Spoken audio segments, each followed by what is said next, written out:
Hello, everybody. My name is Kevin, and this is my first video of my new YouTube channel, the Veterans Sports Podcast. In this podcast, obviously, I'll be talking about sports, football, soccer, basketball, and everything in between. And this is my first video of this new channel, and I'm going to I'm going to be giving you my honest opinion on the New York Jets hiring Aaron Glenn as their next head coach, the I believe 18th or 19th head coach in the history of the New York Jets. If I'm being honest with you, Aaron Glenn was not my first choice to replace the puppet that Jeff Ulbrich was over the course of the second half of last season as the New York Jets head coach. Aaron Glenn was honestly my second pick. My first pick was Brian Flores due to the fact that he had coached the Miami Dolphins. So there was some situations going on with the firing of Brian Flores in Miami. On top of that, there was some things going on as far as when he got hired and some other interviews that he was trying to do. He basically did a lawsuit against the NFL for alleged racial discrimination as far as their hiring practices. So, in my mind, because of all those things, Brian Flores was basically a rebel with a cause, so to speak. And he was also known as a very hard nosed coach, disciplinarian. Current Dolphins quarterback Tua Tagovailoa basically said that at points during their working relationship that Brian Flores, quote unquote, hurt his feelings, so to speak. But sometimes, when you're a professional football player or a professional athlete, that's the coach's job to tell you what you don't want to hear. And sometimes, it might come across, a little rough around the edges. Some players love it. Some players get salty about it. Looks like Tua was not in favor of that style. But because of the disappointing way that the Jets performed in 2024, I felt that Brian Flores was the right guy and that he would bring that style, that disciplinarian style, that taskmaster, that U.S. Navy company commander, U.S. Army drill sergeant kind of mentality. With that being said, I can completely understand, and I am now fully on board and fully supportive of Aaron Glenn being the coach of the New York Jets. First and foremost, Aaron Glenn understands being a New York Jet. He was drafted by the New York Jets in 1994, and he played for the New York Jets until the 2001 season. And Aaron Glenn saw the highs and the lows of the New York Jets. He was with the New York Jets basically at their lowest point, which was the 1995 season and the 1996 season, in which Rich Kotite was the head coach. The Jets finished 3-13 and 1-15 respectively. Then Aaron Glenn was also able to see some of the high points of Jets history. 1997, Bill Parcells takes over. The Jets go 9-7, barely miss the playoffs. And then in 1998, the Jets make the playoffs. They beat Jacksonville in the AFC divisional playoff game. Unfortunately, they had a 10-point lead against the Denver Broncos, but ended up losing the AFC championship game. And it would have been a Super Bowl win for the New York Jets because the Atlanta Falcons were the opponents for the Denver Broncos in that Super Bowl. The New York Jets trounced the Atlanta Falcons 44-17 in that season. They were one of the only two teams to beat the Falcons in the 1998 season, probably the greatest season in the history of the Atlanta Falcons franchise. So again, Aaron Glenn has seen the highs and the lows. He understands. He's obviously very understanding of Jets history, and even though he was sent to the Houston Texans back in '01 and then ended up being a player for the Saints and for the Cowboys, and eventually retired after the 2006 season. Being a New York Jet is in his blood.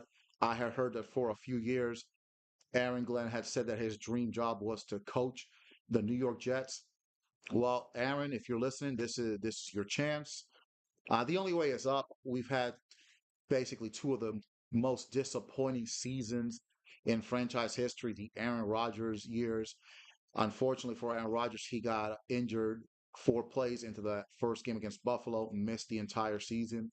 Then this past season, again, the Jets finished 5-12, another disappointing season. So much more was expected. Aaron Rodgers did play better towards the end of the season, but by that point, it was too little, too late. The strong defense of the 2023 season was an absolutely abysmal defense in 2024. So Aaron Glenn has a lot of decisions to make, and he has some tough decisions to make. Does he keep Aaron Rodgers as quarterback? And of course, if Aaron Rodgers decides to retire, you basically got to start from scratch. Do you keep Aaron Rodgers if you're Aaron Glenn? I would say no. But then if he leaves, you're going to have Devontae Adams probably leaving.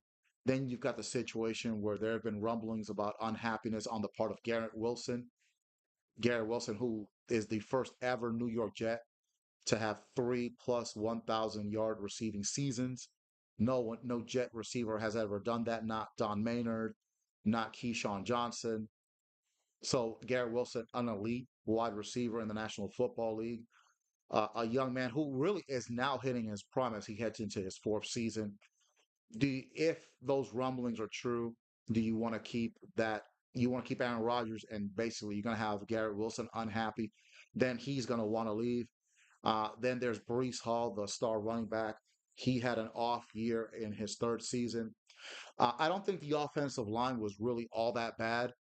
I think what you're going to have to do, you're going to have to figure out what to do with the right tackle. Uh, I believe Moses, who came from the Ravens, should you let him go and try to replace him? But even if you do, you've got a star offensive line. You've got Olaf Fashanu, who's going to be a star at left tackle, had a very good rookie season. You've got John Simpson at left guard. You've got Joe Tippmann, who's established at the center position.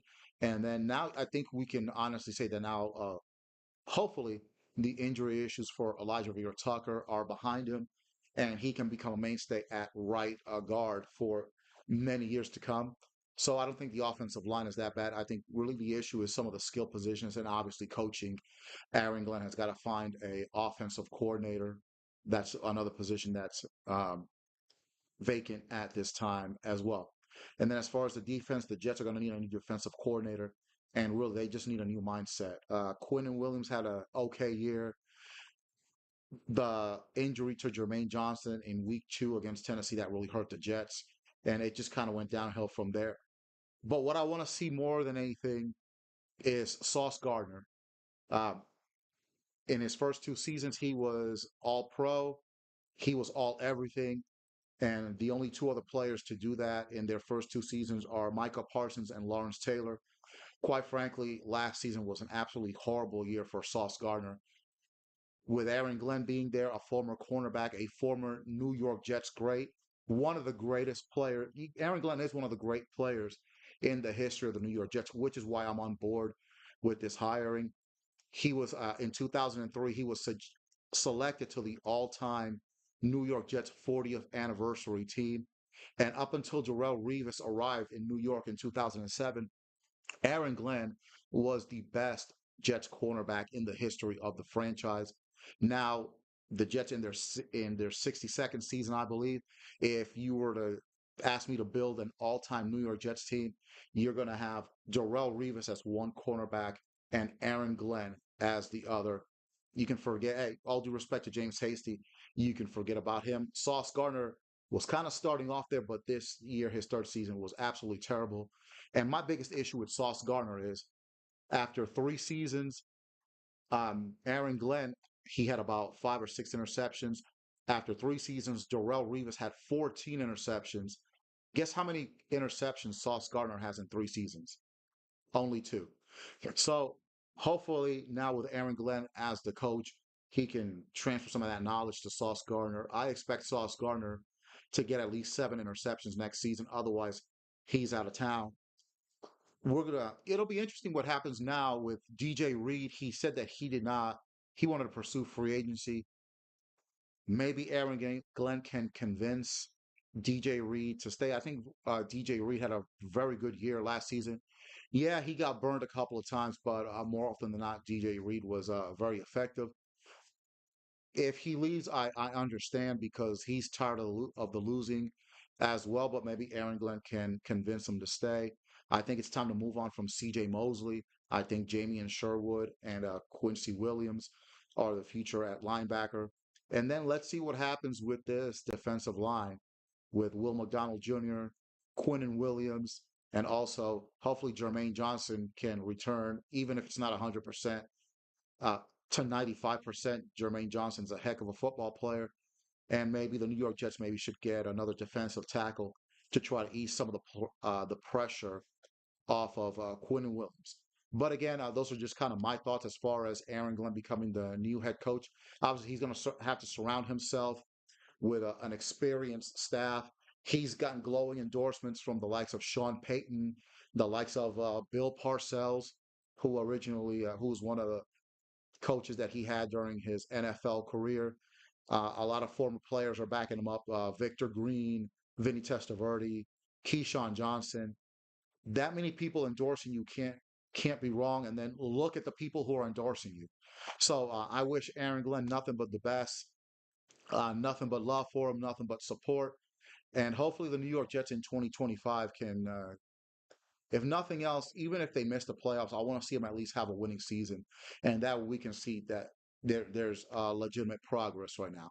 So again, this has been the Veterans Sports Podcast, and these are my thoughts on Aaron Glenn becoming the new head coach of the JE